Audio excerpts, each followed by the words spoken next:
Hello student, welcome to your YouTube channel Anand Gupta 37।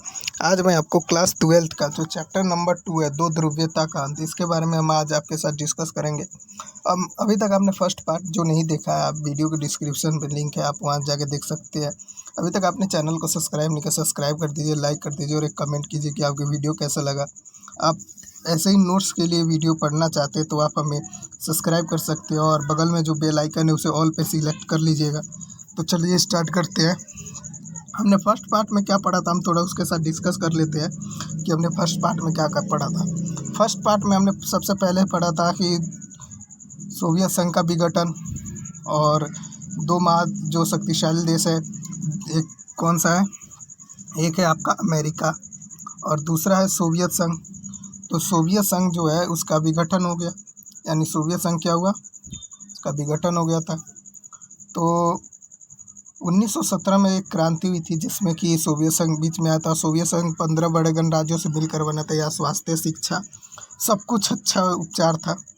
हमने इसका विघटन फर्स्ट पार्ट में पढ़ लिया। अभी तक आपने फर्स्ट पार्ट नहीं देखा है, वीडियो के डिस्क्रिप्शन पे लिंक है, आप वहाँ जाके देख सकते हैं। ठीक है, तो चलिए स्टार्ट करते हैं। मध्य पूर्व संकट। अब मध्य पूर्व में संकट क्या आया था, तो इसके बारे में हम नीचे बहुत गहनता से हम पढ़ेंगे। तो चलिए, हम हमारा जो पहला जो टॉपिक है वो है अफ़गानिस्तान। अफ़गानिस्तान का मतलब क्या है, तो अफ़गान का मतलब है पुतीन और पठान के लोगों को अफ़गान कहा जाता है, यानी स्थान को लैंड ऑफ भूमि, यानी लैंड या भूमि कहा जाता है। इसे हम लैंड ऑफ अफ़गानिस्तान के नाम से जानते हैं। ठीक है। जनसंख्या वितरण, या जनसंख्या वितरण में कौन कौन से, तो 4 प्रकार के लोग आते हैं। पश्तून कितने 42% है, ताजिक कितने 27% है, हाजरा कितने 8% है और उबेक कितने 9% है। जो अफगानिस्तान में और भी प्रकार के लोग रहते हैं, लेकिन जो हमारा जो मेन है वो 4 है। 4 प्रकार के जो लोग हैं ये हमारा मेन है। अफगानिस्तान की भौगोलिक स्थिति कैसी है, तो अफगानिस्तान की भौगोलिक स्थिति, यहाँ की जो भूमि है वो उपजाऊ है, हिंदुकुश पहाड़ी इलाका है, रेगिस्तानी इलाका है, भूमि है और चारों ओर से जो भूमि से घिरा हुआ है। अब चारों ओर से भूमि से कैसे घिरा है हम आपके साथ नीचे दिखाते हैं। आप यहाँ देख सकते हैं, मैंने मैप लिया है, एक सेकंड। हाँ, ये देखिए, ये रहा आपका अफगानिस्तान। अफगानिस्तान के बगल में क्या है, पाकिस्तान। इसके बगल में ईरान, इराक है। इसके बगल में तुर्किस्तान है। ये जो है, ये तुर्किस्तान, ये जो उज़्बेकिस्तान और मालदोवा, ये सब जो है 15 गणराज्यों से मिलकर बना था। ये रूस जो है, ये सब, और यूक्रेन, ये जो है, ये सब मिलकर जो 15 बड़े गणराज्य थे ये उनके हैं। ठीक है, लेकिन जो हम हमारा जो टॉपिक पढ़ रहे क्या, अफगानिस्तान, तो अफगानिस्तान 15 वो चारों तरफ से भूमि से घिरा हुआ है। इसके बगल में जो है भारत है, पाकिस्तान के बगल में। अब आगे हम पढ़ते हैं हमारा जो टॉपिक है। हाँ, चारों तरफ से भूमि से घिरा हुआ था। अब नोट, ये जो है इसमें जो पाकिस्तान और अफगानिस्तान है, मैं अभी आपको दिखा देता हूँ मैं। इसमें जो है, इसमें जो है पाकिस्तान, ये पाकिस्तान और ये जो अफगानिस्तान है, इसके जो बॉर्डर है, और ये पाकिस्तान, इसको तो रेड क्लिफ कहा जाता है, इसे हम कहते हैं रेड क्लिफ। ये पाकिस्तान जो अफगानिस्तान है उसे ड्रंग रेखा कहा के नाम से जाता है, द्वंद्व रेखा। ये पाकिस्तान और अफगानिस्तान के, पाकिस्तान को रेखा कहते हैं द्वंद्व रेखा। ठीक, द्वंद्व रेखा के नाम से। और ये जो है रेड क्लिफ के नाम से जाना जाता है। और भारत और ये जो चीन का जो इलाका है, इसको हम किस नाम से जानते हैं, मैकमोहन नाम से जानते हैं। ये जो सीमा जो है ये है, ये जो इतना जो इलाका है, ये जो एरिया है, ये मैकमोहन के नाम से जाना जाता है। तो इतना आप समझ गए कि जो भारत और पाकिस्तान है, यही बात यहाँ पे नीचे दी गई है कि पाकिस्तान और अफगानिस्तान के जो बीच को रेखा क्या है, द्वंद्व रेखा कहलाती है। और इंडिया और जो पाकिस्तान के बीच की रेखा रेड क्लिफ कहलाती है। और मैकमोहन इंडिया और चीन की रेखा कहा जाती है। फॉर एक्स्ट्रा नॉलेज के लिए आपके लिए दिया गया है। ठीक है, तो आप चाहे तो इसे, ये 3 बातें याद रख लीजिए, आपके नॉलेज में बहुत काम आएगी। अब है आपका द ग्रेट गेम। मैं इसे द ग्रेट गेम इसलिए कह रहा हूँ कि जो 19वीं शताब्दी में जो था, 19वीं शताब्दी में ब्रिटेन और जो रूस था, ये इन्होंने क्या करा 19वीं शताब्दी में कि इन्होंने अपने आप दोनों में जो संघर्ष होने लगा, कि ब्रिटेन कहता था कि मैं जो अफगानिस्तान की भूमि पे मैं उस पर नियंत्रण कर रखना चाहता हूँ, रूस कहता मैं रखूँगा। इन दोनों में क्या हुआ, एक प्रकार की लड़ाई छिड़ गई। लेकिन जब 20वीं सदी हुआ तो ये दोनों बातें भूल गए कि क्या करना है क्या। तो उस टाइम दो बड़े गणराज्य जो थे, अमेरिका और सोवियत संघ, ये कहने लगा कि भाई मैं इस पे शासन करूँगा, और सोवियत संघ कहता था नहीं भाई मैं करूँगा। तो इन दोनों में जो है लड़ाई होने लगी कि मैं करूँगा तो मैं शासन करूँगा अफगानिस्तान की भूमि पे। तो ऐसा हुआ। तो जो है अफगानिस्तान में बड़े बदलाव, अब अफगानिस्तान में क्या बड़े बदलाव हुए। अफगानिस्तान में 1960 के दशक में, ये बस आप इतना याद रखें, 1960 के दशक में राजा जाहिर जो था अफगानिस्तान का क्या बना, वहाँ का जो मंत्री वो बना था। तो वहाँ पे जो राजा जाहिर जो शाह जो थे, जाहिर शाह, उन्होंने कुछ सुधार किए थे। जैसे महिलाओं की शिक्षा पर ध्यान दिया, तो उन्होंने यूनिवर्सिटी, स्कूल और बहुत चीज़ें बनाई। महिलाओं को जो एजुकेटेड करने पर पूरा वो ध्यान दिया था। और चुनाव प्रक्रिया थी उसे में सुधार किया। चुनाव जो प्रक्रिया थी उन्हें सुधार किया, जनता को राजनीतिक अधिकार दिया। तो ये जो था राजा जाहिर के द्वारा काम किया गया। लेकिन सन जो 1973 हुआ, जब 1973 में जाहिर शाह के परिवार में दाऊद खान, जो जाहिर शाह का जो परिवार है उसमें दाऊद खान ने क्या करा, जाहिर शाह का तख्ता पलट कर दिया। उसकी जगह पे ये बन गया सत्ता हथियाली, ठीक, उसकी जगह पर ये बन गया दाऊद खान। अब है आपका, लेकिन जो है 1978 में जो दाऊद खान था, दाऊद खान का भी तख्ता पलट हो गया। वहाँ की जो कम्युनिस्ट पार्टी का उन्होंने शासन चलाया, जो कम्युनिस्ट पार्टी थी उनका जो शासन चला। अब है पीडीपी है। पीडीपी क्या है, people democratic party of Afghanistan, people democratic party of Afghanistan. अब ये पीडीपी के इसमें जो है इसे हम कहते हैं कम्युनिस्ट पार्टी। क्या कहते हैं, कम्युनिस्ट पार्टी।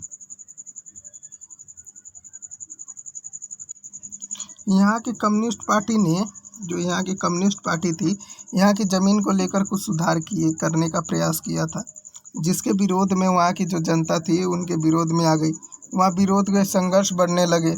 ऐसे में पीडीपी जो है कम्युनिस्ट पार्टी जो थी वो सोवियत संघ से मदद मांगी। अब सोवियत संघ ने मदद तो की, लेकिन बहुत बड़ी गलती कर दी मदद कर कर। अब हम नीचे पढ़ते हैं, वो उसका जब मदद किया तो भी इसका विघटन यानी स्टार्ट हो गया। ठीक है, सोवियत संघ ने 1979 से 89 में अफगानिस्तान में हस्तक्षेप किया था। यानी 1979 से लेकर 1989 के बीच में उसने क्या करा, अपना सेना भेजी। यानी 25 दिसंबर और 1979 को उसने अपनी सेना भेजी थी अफगानिस्तान में। तो सोवियत संघ ने 1979 में अफगानिस्तान में हस्तक्षेप किया। इसमें सोवियत संघ की व्यवस्था और भी कमज़ोर हुई। जो सोवियत संघ की व्यवस्था थी वो काफ़ी कमज़ोर हुई। हालांकि सोवियत संघ ने 24 दिसंबर 1979 में अपनी सेना को अफगानिस्तान में भेजा है। ठीक है, यानी 24 दिसंबर 1979 को मैंने आपसे कहा था कि उन्होंने जो अफगानिस्तान है उसने सेना भेजी। अब क्या भेज के क्या गलती करी थी मैं आपको बता रहा हूँ, हम नीचे पढ़ेंगे उसके बारे में कि भेज के क्या गलती करी थी। तो यहाँ से स्टार्ट होता है। मुस्लिम देशों का जो इलाका है, जो मुस्लिम देशों ने इसका विरोध कर जताने लग गए, जो मुस्लिम कंट्री थी। तो इसका क्या हुआ, जब सोवियत संघ ने अपनी सेना भेजी तो एक तो इसका विरोध जताने लगे कि जो सोवियत संघ ने किया भाई ये तुमने गलत किया, तुमने वहाँ सेना क्यों भेजा। अब जो सोवियत संघ ने इसका विरोध करने, जो मुस्लिम जो देश थे इनका विरोध करने लग गए, सोवियत संघ का विरोध करने लग गए। अफगानिस्तान ने लोगों का इसका विरोध किया। अफगानिस्तान के जो लोग थे इसका भी विरोध किया कि तुमने मेरी अफगानिस्तान में अपनी सेना कैसे भेज दी। संयुक्त राष्ट्र संघ ने इसका विरोध किया। जो संयुक्त राष्ट्र संघ मतलब अमेरिका ने भी इसका बहुत विरोध किया था। तो अमेरिका ने भी इसका विरोध किया, और अमेरिका तो चाहता ही था कि सोवियत संघ जो है उसका विघटन हो जाए ताकि मैं एक ही देश महाशक्तिशाली बचे। तो सोवियत संघ का विघटन हुआ था। इतने विरोध होने के बावजूद भी सोवियत संघ नहीं माना। जो इतने विरोध हुए तो सोवियत संघ ने अपनी सेना वापस नहीं बुलाई और जो विरोध होते हुए गए, अमेरिका ने करा, मुस्लिम देशों ने करा, अफगानिस्तान के लोगों ने करा, फिर भी जो सोवियत संघ था उसने अपनी सेना नहीं बुलाई। सोवियत संघ ने अफगानिस्तान के विभिन्न शहरों को अपने कब्जे में ले लिया। जो सोवियत संघ था उसने क्या करा कि जो अफगानिस्तान के विभिन्न शहर है, जैसे ये अफगानिस्तान हो गया, यहाँ पे ये शहर हो गया, ये शहर हो गया, ये शहर हो गया, कुछ शहरों को जो अफगानिस्तान था अपने कब्जे में ले लिया। अब सोवियत संघ जो है और वर्सेस जनता, अब सोवियत संघ और जनता के बीच में जो लड़ाई हुई, सभी विद्रोह इकट्ठे हो गए और इन्होंने उन्हें धार्मिक युद्ध कहा। यानी जो सभी विद्रोही जो थे वो इकट्ठे हो गए और जो सोवियत संघ के खिलाफ उन्होंने कहा कि भाई ये धार्मिक युद्ध है। इसमें जिहाद नाम भी दिया गया, कुछ लोगों ने इसे जिहाद का नाम दे दिया। सोवियत संघ के खिलाफ लड़ने के लिए मुजाहिदीन कहलाए। जो सोवियत संघ के इसे जो जिहाद नाम दे दिया गया, तो जो सोवियत संघ के जो खिलाफ है, सोवियत संघ के यानी अपोजिट साइड से लड़ने के लिए उसे क्या नाम दे दिया? मुजाहिदीन कहलाए। ठीक है। अब अमेरिका के खिलाफ जो था सोवियत संघ के जो खिलाफ था, पाकिस्तान था, अमेरिका था, चीन था, सऊदी अरब था तथा अन्य मुस्लिम जो देश थे वो थे। अमेरिका जो था वो तो बहुत दिन पहले चाहता था कि हाँ सोवियत संघ का विघटन हो जाए ताकि एक ही महादेश शक्तिशाली बचे, और बाकी जो है चीन, सऊदी अरब ये भी सब थे और भी बहुत देश थे। मैंने इसमें से आपके कुछ नाम दिए हैं। अब गोरीला युद्ध किसे कहा जाता है? मैं गोरीला युद्ध में आपको बता दूं। जो गोरीला युद्ध होता है, गोरीला युद्ध एक ही तकनीक है जिसमें छिपकर वार किया जाता है। मतलब कि गोरीला युद्ध जो है ऐसा तकनीक है, जैसे मान लीजिए जंगल हो गया, ठीक है, ये जंगल हो गया। अब यहाँ से जो है मान लीजिए कोई सेना आ रही है, जो सोवियत यहाँ से मान लीजिए कोई सेना आ रही है, तो सेना आ गई, यहाँ पे क्या करा, दूसरे देशों ने मिलकर यहाँ गड्ढा से बना दी, यहाँ पत्ते उत्ते से वो सब डाल उल के ढक दिया।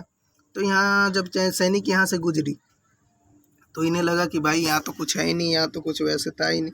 तो इस पे जैसे ही पैर रखे सब सैनिक मिलके कहाँ गिर गए? यहाँ पर ज़मीन में सब गिर उड़ गए। यानी इसे कहते हैं हम गोरीला युद्ध। ठीक है, इतना समझ गया। 1985 में जो सोवियत संघ में कम्युनिस्ट पार्टी के जो महासचिव मिखाइल गोर्बाचेव बने थे, 1985 में जो सोवियत संघ के जो कम्युनिस्ट पार्टी जो थे उनमें महासचिव बने कौन? गोर्बाचेव। इन्होंने सोवियत संघ की सुधारने की नीति लागू की। इन्होंने आर्थिक राजनीतिक सुधार की नीति चलाई। इन्होंने फैसला किया कि सोवियत संघ की सेना को बुलाया जाएगा। इन्होंने जो मिखाइल गोर्बाचेव जो थे, इन्होंने फैसला लिया कि सोवियत संघ की जो सेना है उसको बुलाया जाएगा और सोवियत संघ के दूसरे देशों में अपनी सेना बेवजह नहीं भेजेगा। जो सोवियत संघ ने फैसला लिया कि भाई अभी हम सैनिकों को बुलाएंगे और बेवजह नहीं भेजेंगे। 1989 को सेना वापस बुला ली गई। 1989 को क्या हुआ कि जो सेना है उसको बुला लिया गया। ठीक है, इतना कन्फ्यूजन क्लियर। अब जो है 1989 की ये घटना, अब 1989 की क्या घटना है? 1989 में बर्लिन की दीवार गिरा दी गई। अब 1989 में जो था क्या गिरा दिया गया? बर्लिन की दीवार गिरा दी। 1989 में बर्लिन की दीवार गिरा दी गई। कई देशों ने सोवियत संघ को अलग हो चुके थे। अब जो कई देश जो थे वो सोवियत संघ से अलग हो चुके थे, जैसे कि रूस था, यूक्रेन था, बेलारूस था, ये सब क्या थे? सोवियत संघ से अलग हो चुके थे। और ये सब मैंने आपके फर्स्ट पार्ट में मैंने दे चुका हूँ। अभी तक फर्स्ट पार्ट नहीं देखा है, वीडियो की स्किप मत कीजिएगा, इससे आपको पूरा समझ में आएगा। और इसमें मैं आपको जो फर्स्ट पार्ट है इसमें वीडियो के डिस्क्रिप्शन में लिंक है, आप वहाँ जाकर देख सकते हैं। तो जो है आपका स्टार्ट करते तो 1991 में जो था सोवियत संघ का बिखर चुका है। यानी 1991 में सोवियत संघ पूरी तरह से तबाह हो गया। यानी जो है अब बचा कौन? सिर्फ अमेरिका बचा। यानी महाशक्तिशाली देश कौन बचा? तो सिर्फ अमेरिका बचा था। सोवियत संघ का विघटन कब हो गया? 1991 में पूरी तरह से बिखर गया। अब वो महाशक्तिशाली देश नहीं बचा। तो अफगान गृह युद्ध किसे कहते हैं? ये जो हुआ था 1989 से 1996 के बीच में हुआ था। तो 1991 में क्या हुआ? सोवियत संघ का विघटन हो गया था। अभी मैंने पढ़ा कि सोवियत संघ का 1991 में क्या हुआ, यानी सोवियत संघ पूरी तरह से 1991 में बर्बाद हो चुका था। इसके बाद अफ़गानिस्तान के नजीबुल्लाह की सरकार गिर गई। जो इसके बाद जो था क्या था, अफ़गानिस्तान में किसका सरकार थी, अभी नजीबुल्लाह की सरकार गिर गई थी। जब सोवियत संघ का विघटन हुआ तो इसकी सरकार गिर गई, क्योंकि इसलिए गिरी क्योंकि जो नजीबुल्लाह जो था वो सोवियत संघ जब था पूरी तरह महाशक्तिशाली देश था, तो सोवियत संघ इससे जो कहता था इससे वो सलाह लेता था। सोवियत संघ से क्या लेता था, सलाह लेता था। और ये सोवियत संघ जो था इसे सलाह देता था कि भाई तुम ऐसे करो, ऐसे करोगे तो ऐसा होगा, ऐसे करोगे तो ऐसा होगा। तो इस कारण से जो हुआ था वहाँ पे विघटन वैसे हुआ था कि नजीबुल्लाह की सरकार भी गिर गई। अब जो है उत्तर के क्षेत्र में किसका सरकार हो गया, अहमद शाह मसूद का जो शासन हो गया उत्तर के क्षेत्र में अफगानिस्तान के। तालिबान के हाथ में दक्षिण का इलाका रहा। जो तालिबान का जो है उसमें किसका इलाका आ गया, वो तालिबान के जो हाथ में क्या है, दक्षिण का इलाका आया। 5 साल तक क्या हुआ था, गृह युद्ध चला। 5 साल तक गृह युद्ध चला के बाद पूरा शासन तालिबान में साथ चला गया। यानी 5 साल जो शासन किया, गृह युद्ध हुआ, पूरा शासन जो किसके हाथ में चला गया, तालिबान के हाथ में चला गया। तालिबान का जो शासन था कितने के बीच में हुआ, तो 1996 से 2001 तक तालिबान का जो शासन था, तो इसमें जो था 1996 से 2001 तक तालिबान के नेता कौन थे, मुल्ला उमर थे। इन्होंने 5 साल तक क्या किया, शासन किया, शरिया कानून लागू करा और तालिबान को मान्यता पाकिस्तान ने दी थी। ठीक है, तो ये जो थे आपके कुछ चैप्टर थे, इसका अब मैं पार्ट 3 बनाऊंगा, उसमें मैं आपको पूरा मैं आपको इसमें विवरण दे दूंगा। और चैनल को सब्सक्राइब नहीं किया, सब्सक्राइब कर। वीडियो कैसा लगा कमेंट में ज़रूर बता दी। मिलते हैं इसके अगले नेक्स्ट वीडियो में, तब तक टिल देन बाय बाय। इसका एक मैं पार्ट 3 बनाऊंगा।